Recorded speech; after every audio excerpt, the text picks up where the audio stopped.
30 লক্ষ কোটি টাকা যে পাচার হয়েছে সেটা সেই শ্বেতপত্রতে আছে। 4 লক্ষ কোটি টাকার বেশি যে ব্যাংক ঋণ রেখে গিয়েছে সেটা সেই শ্বেতপত্রতে বলেছে। সেই white paper on the state of the Bangladesh economy নামে যে রিপোর্ট, সেটা বেশি পৃষ্ঠা নয়, মাত্র 385 পৃষ্ঠা। আপনারা ইচ্ছা করলে পড়তে পারেন। আর যেটা ইউনাইটেড নেশনসের যে রিপোর্ট, সেটা প্রকাশিত হয়েছে বাংলা এবং ইংরেজি দুটা, ওয়েবসাইটে গেলে পাবেন। ফ্যাক্ট ফাইন্ডিং কমিটির যে রিপোর্ট দিয়েছে on only July and August এই গণ অভ্যুত্থানের উপরে, আমরা কি সেটা পড়েছি? এটাই তো আমাদের রাজনীতির পাঠ্যপুস্তক হওয়া উচিত।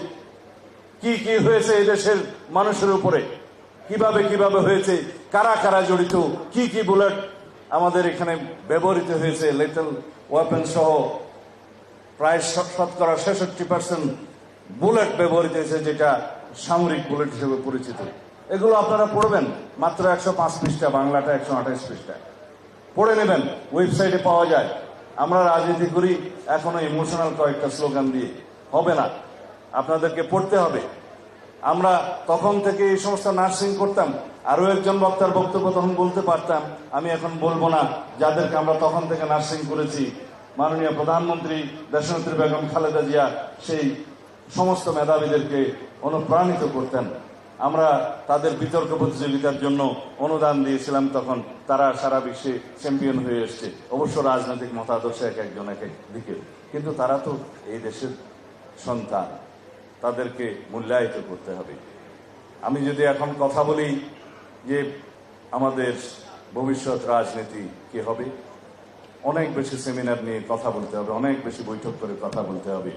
যিনি আমাদের আগামী দিনের এই দেশের গণতান্ত্রিক যাত্রার প্রধান নায়ক জনাব তারেক রহমান, এখন সেই সমস্ত কর্মসূচি অলরেডি প্রণয়ন করে ফেলেছেন প্রায়। এটাই হচ্ছে পরিকল্পনা। কিভাবে স্বাস্থ্য কার্ড দিবেন, কিভাবে একটা খাদ্যের জন্য রেশন কার্ড ভিত্তিক ফ্যামিলি কার্ড দিবেন, কিভাবে মেধাবীদের জন্য শিক্ষার ব্যবস্থা করবেন, কিভাবে কৃষকদেরকে আমরা এগিয়ে নিয়ে যাব, এই সমস্ত কর্মসূচি প্রণয়িত হয়েছে। কিন্তু সবকিছু নির্ভর করছে গণতান্ত্রিকভাবে যদি একটি নির্বাচিত সরকার আসে, সেই সরকারের নির্বাচিত সরকারের পরিকল্পনা মাফিক আমাদের একত্রিত হওয়ার ভিত্তিতে আমরা যা বলেছি, যদি একটি শক্তিশালী সাংবিধানিক কাঠামো দাঁড় হয়, যদি বাংলাদেশে গণতান্ত্রিক এবং সাংবিধানিক প্রতিষ্ঠানগুলো সত্যভিত্তির উপর দাঁড় হয়, যদি সেই প্রতিষ্ঠানগুলো রক্ষা কবচ হিসেবে কাজ করে গণতন্ত্রের, তাহলেই পরে আমরা সেই ভবিষ্যৎ বাংলাদেশ দেখতে পাবো। ইদানিং শুনছি আজকেই নাকি একটা বক্তৃতা দিয়েছে আমাদের মাননীয় প্রধান উপদেষ্টা নিক্কেই ফোরামের আমন্ত্রণে বিদেশে গেলে। উনি অবশ্য দেশে কম কথা বলেন, বিদেশে গেলেই সাক্ষাৎকার দেন বেশি। তো ওইখানে উনি বলেছেন যে মাত্র একটি মাত্র দল ডিসেম্বরের মধ্যে নির্বাচন চেয়েছে। যদি ডিসেম্বরের মধ্যে নির্বাচন দিতে হয়, তার বক্তব্যই বলছে, আমি অনলাইনে পড়ে আসলাম, যদি ডিসেম্বরের ভিতরে নির্বাচন দিতে হয় তাহলে নাকি খুব তাড়াহুড়ো করে সংস্কার করতে হবে। এটা তার বক্তব্য। কিন্তু আমাদের কথা হলো চ্যারিটি বিগিনস এট হোম। আমরা বলেছি আপনি আপনার উপদেষ্টা পরিষদে সংস্কার করুন। আপনার উপদেষ্টা পরিষদ নিরপেক্ষ নয়।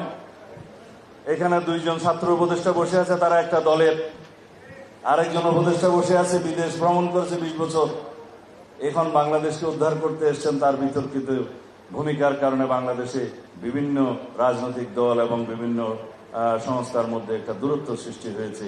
তিনি তার কি পরিকল্পনা নিয়ে এসছেন জানি না, আল্লাহ মালুম। আরো কয়েকজন ফেসিবাদের দোষর আপনার উপদেষ্টা মন্ডলীর মধ্যে আছে। সংস্কার করুন, নাম বলতে চাই না, বিব্রত হবেন।